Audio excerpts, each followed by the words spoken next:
Secara umum, kalau permintaan relatif tidak elastis dibandingkan penawaran, semakin besar beban pajak akan jatuh ke sisi permintaan. Untuk produk dengan permintaan yang inelastis, beban pajak hampir seluruhnya ditanggung oleh konsumen. Mengingatkan kembali bahwa demand suatu barang lebih elastis kalau memiliki banyak substitusi, sebaliknya kurang elastis kalau barang substitusinya terbatas.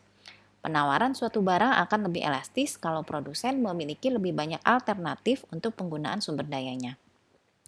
Gambar berikut memperlihatkan bahwa dengan demand yang sama, penawaran yang lebih inelastis menghasilkan beban pajak yang lebih besar bagi produsen.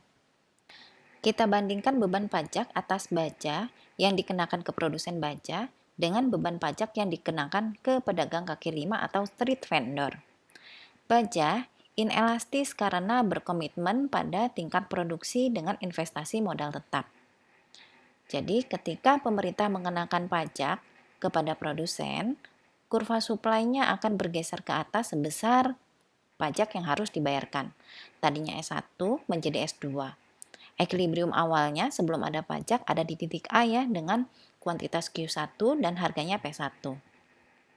Setelah ada pajak, kuantitas equilibriumnya sekarang ada di Q2 dengan harga P2. Nah, kita lihat beban yang ditanggung oleh konsumen lebih kecil dibandingkan yang ditanggung oleh produsen. Berbeda dengan produsen baja, pedagang kaki lima sangat sensitif terhadap biaya produksi dalam keputusan produksinya, sehingga kurva penawarannya sangat elastis. Mereka awalnya bersedia menjual barang dalam jumlah Q1 dengan harga P1. Kalau pemerintah meminta mereka membayar pajak sebesar 50 sen per barang yang mereka jual, banyak pedagang kaki lima yang akan keluar dari bisnisnya di trotoar ke pekerjaan yang lebih menguntungkan.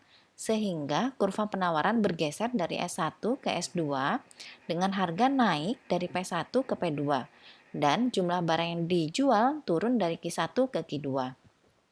Kenaikan harga yang besar di pasar pedagang kaki lima sangat mengimbangi pajak yang harus dibayar pedagang, sehingga beban pajak yang ditanggung oleh pedagang kaki lima lebih sedikit.